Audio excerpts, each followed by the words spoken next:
আসসালামু আলাইকুম প্রিয় শিক্ষার্থী ভাই এবং বোনেরা। প্রাথমিক বিদ্যালয়ের প্রধান শিক্ষক নিয়োগ প্রস্তুতি 2026 বাংলা ব্যাকরণ এর 50টি গুরুত্বপূর্ণ যে এমসিকিউ রয়েছে সেটি সাজিয়েছি আমরা বিগত সালের প্রশ্ন কেন্দ্রিক।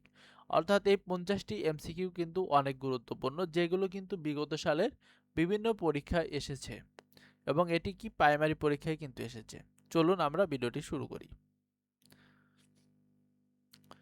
প্রশ্ন 1 নম্বর, তিনি চোখে দেখেন না বাক্যে চোখে কোন কারক? অর্থাৎ এই বাক্যে চোখে কোন কারক? সঠিক অ্যান্সার হলো এখানে করণ কারক, বাক্যে করণ কারক। এরপরে রয়েছে সমাস শব্দের অর্থ কি? সমাস শব্দের অর্থ হলো সংক্ষেপণ করা অর্থাৎ ছোট করা। শুভেচ্ছা শব্দটির সন্ধি বিচ্ছেদ করলে কোনটি হবে? শুভেচ্ছার সন্ধি বিচ্ছেদ করলে হবে শুভ যোগ ইচ্ছা। এখানে কিন্তু দীর্ঘই রয়েছে, এটা আপনারা খেয়াল করবেন। এরপরে রয়েছে যে সমাসে পূর্ব পদের বিভক্তি লোপ হয় না, এখানে হয় না, তাকে কি বলে? তাকে কি বলা হয়? তাকে বলা হয় অলুক সমাস। অর্থাৎ আপনারা সমাসের কিন্তু সকল সংজ্ঞাগুলো পড়ে নেবেন। কোনটি শুদ্ধ বানান? এখানে শুদ্ধ বানান হলো নিমিলিত। দেখুন 1 2 1, অর্থাৎ এটা কিন্তু রয়েছে যে বিভীষিকা। বিভীষিকা কিন্তু এই একই বানান, অর্থাৎ বিভীষিকা,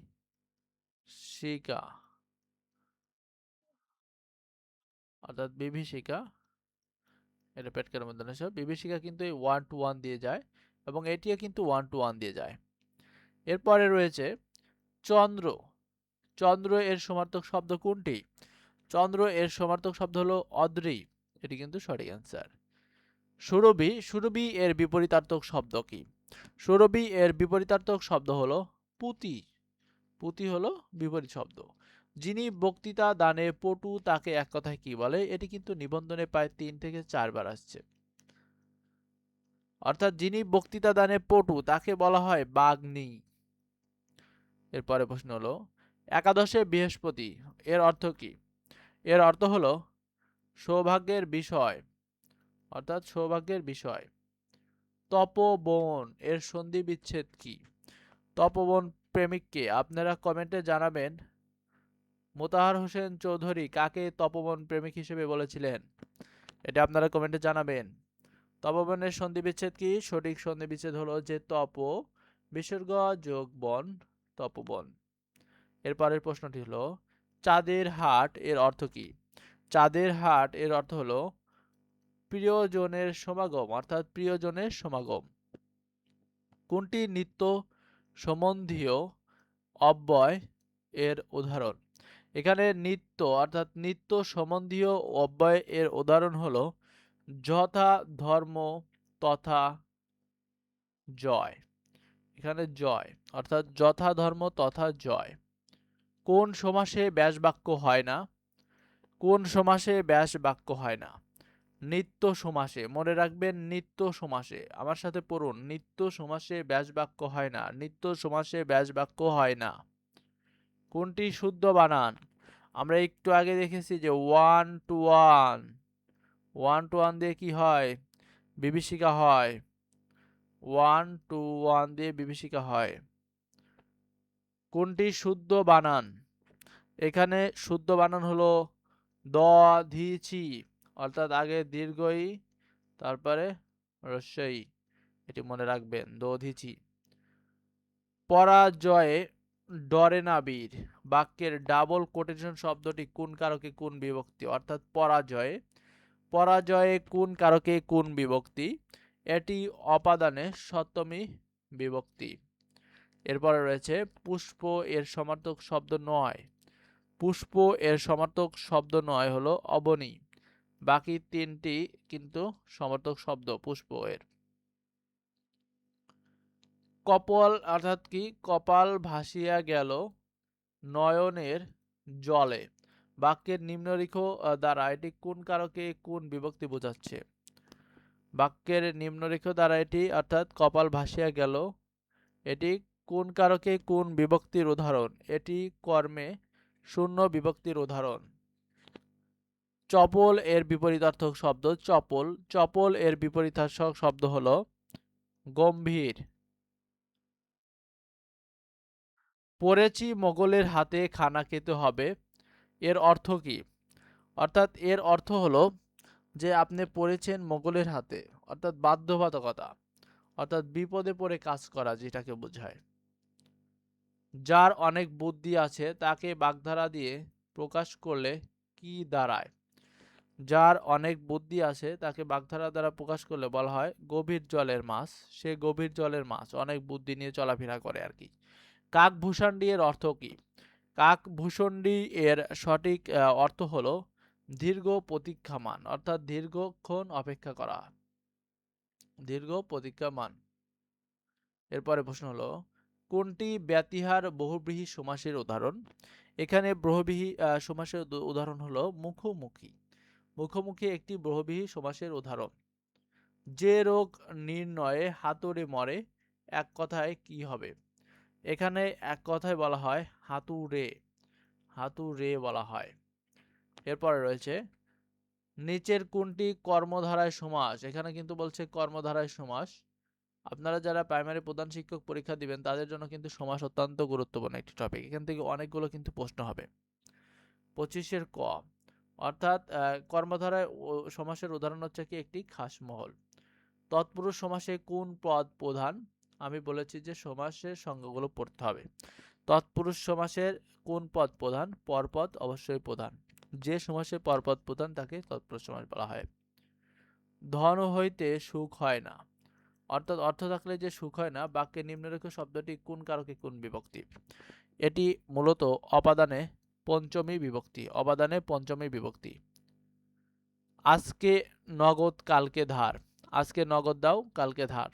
বাক্যে নিম্নলিখিত শব্দটি কোন কারকে কোন বিভক্তি? এখানে কোনটা হবে যে আজকে, আজকে নগদ দাও, এটি কোন কারকে কোন বিভক্তি? এটি অধিকরণে দ্বিতীয়া বিভক্তি। কোনটি শুদ্ধ বানান? এখানে শুদ্ধ বানান হলো বলছে যে গণনা। আমরা কি জানি? গ মূর্ধন্য দন্ত্য নয়কার না, গণনা। দেখুন পরীক্ষার হলে আপনাকে কনফিউশন লাগানোর জন্য এরকম প্রশ্নের সঠিক অ্যান্সারটি কিন্তু শেষের দিকে থাকে। আপনারা এটা কিন্তু খেয়াল রাখবেন যে প্রার্থী প্রথম দিকে যাতে যদি দেখতে দেখতে যায় তাহলে কিন্তু কনফিউশন লাগার একটা চেষ্টা হতে পারে। এজন্য আপনারা এ ধরনের প্রশ্নে অবশ্যই সতর্কতা অবলম্বন করে অ্যান্সার করবেন। কোনটি শুদ্ধ বানান? এখানে শুদ্ধ বানান হলো কৃষিজীবী, কৃষিজীবী। বর্গের জয় দিঘি, বয় দিঘি, কৃষিজীবী। জীবী বানানটা আপনারা এখানে পারলে কিন্তু কৃষিজীবী বানানটা পারবেন। বাতাস, বলছে বাতাসের সমার্থক শব্দ নয়। বাতাসের সমার্থক শব্দ নয় কোনটি? এখানে বাতাসের সমার্থক শব্দ হলো প্রসূন। তাছাড়া বাকি তিনটি কিন্তু বাতাসের সমার্থক শব্দ। অনুগ্রহ এর বিপরীতার্থক শব্দ কোনটি? অনুগ্রহ এর বিপরীতার্থক শব্দ হলো নিগ্রহ, অর্থাৎ অনুগ্রহ বিগ্রহ নিগ্রহ, বিপরীত হচ্ছে নিগ্রহ। কোন বাগধারাটি স্বতন্ত্র অর্থ প্রকাশক বা প্রকাশ করে? এখানে মূলত সাতেও না পাঁচেও না, সাতেও না পাঁচেও না, এটি হচ্ছে একটি স্বতন্ত্র অর্থ প্রকাশ করছে এই বাগধারাটি। তাসের ঘর, তাসের ঘর এর অর্থ কি? তাসের ঘর এর অর্থ হলো ক্ষণস্থায়ী, অর্থাৎ খুব অল্প সময়। ঢাকের কাঠি বাগধারার অর্থ কি? ঢাকের কাঠির বাগধারার অর্থ হলো তোষামোদে, তোষামোদে। আচার্য, আচার্য এর সন্ধি বিচ্ছেদ কোনটি? আচার্য এর সন্ধি বিচ্ছেদ হলো আ যোগ চর্য। এটি কিন্তু প্রায় 3 থেকে 5 বার কিন্তু অনেক পরীক্ষাতে আসতে দেখা গেছে। এরপরে হলো বিশ্বজনের হিতকর ড্যাশ এক কথায় কি হবে? বিশ্বজনের হিতকর এক কথায় একে কি বলা হয়? একে বলা হয় বিশ্বজনীন, বিশ্বজনীন বলা হয়। যে গাছে ফল ধরে কিন্তু ফুল ধরে না, এক কথায় কি হবে? যে গাছে ফুল ধরে কিন্তু ফল ধরে না তাকে বলা হয় বনস্পতি। খালি ফল ধরে কিন্তু ফুল ধরে না, অর্থাৎ ফুল ছাড়া ফল। ভোজন করার ইচ্ছা এক কথায় কি হবে? ভোজন করার ইচ্ছা এক কথায় আমরা বলতে পারি বুভুক্ষা, যে শুধু ভোজন করতে চায়, ইচ্ছা। হাত বাড়ি বাগধারা অর্থ কি? হাত বাড়ি বাগধারা অর্থ হলো কৃপণ, কৃপণের হাত ভারী থাকে সবসময়, খরচ করতে চায় না। জঙ্গম এর বিপরীতার্থক শব্দ কি? জঙ্গম এর বিপরীতার্থক শব্দ হলো স্থাবর। স্থাবর সঠিক উত্তর। কর্তৃকারকের শূন্য বিভক্তির উদাহরণ কোনটি? এখানে কর্তৃকারক এবং শূন্য বিভক্তির উদাহরণ হলো যে আরিফ বই পড়ে, এটি হলো কি কর্তৃকারকের শূন্য বিভক্তির উদাহরণ। এরপর রয়েছে শিষ্টাচার। শিষ্টাচার এর সমার্থক শব্দ কোনটি? শিষ্টাচারের সমার্থক শব্দ হলো সদাচার। শিষ্টাচার সদাচার, শিষ্টাচার সদাচার। যা নিবারণ করা যায় না, যা নিবারণ করা যায় না, এক কথায় তাকে কি বলা হয়? এক কথায় তাকে বলা হয় অনিবার্য। আর বলা যায় যে যা নিবারণ করা যায় না কিন্তু অনিবারণযোগ্য, এটা কিন্তু অনেকের মনে এসে যায়, কিন্তু এটি সঠিক অ্যান্সার নয়। অর্থাৎ বাগধারা এক কথায়, অর্থাৎ এক কথায় প্রকাশ, এটি সঠিক। যা প্রশ্ন আসে সেটার সাথে মিলবে না, এটা মনে রাখবেন। তাহলে বাকিগুলো যে কোনো একটা অ্যান্সার হবে। হনন করা যার ইচ্ছা, এক কথা কি হবে? হনন করা যার ইচ্ছা তাকে বলা হয় জিঘাংসা। জিঘাংসা। অধিকরণ কারকে শূন্য বিভক্তির উদাহরণ কোনটি? এখানে মূলত যে অপশন অধিকরণ কারণ, এখানে বলছে যে অধিকরণ কারকে শূন্য বিভক্তি। দেখুন এখানে কিন্তু মূলত শূন্য বিভক্তি কিন্তু নাই। তাহলে এটির সঠিক যেটা হবে যে আমারে তুমি রক্ষা করো। অর্থাৎ এখানে যদি থাকতো যে আমারে তুমি রক্ষা করো, আমারে তুমি রক্ষা করো, এটা রক্ষা করো।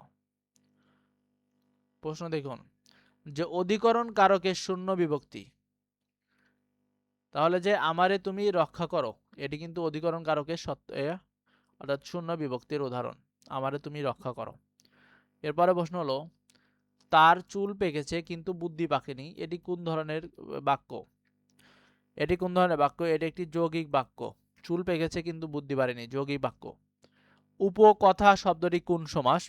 উপকথা শব্দটি অব্যয়ী ভাব সমাস, অব্যয়ী ভাব সমাস। এরপরে প্রশ্ন হলো কোনটি ব্যতিহার বহুব্রীহি সমাসের উদাহরণ?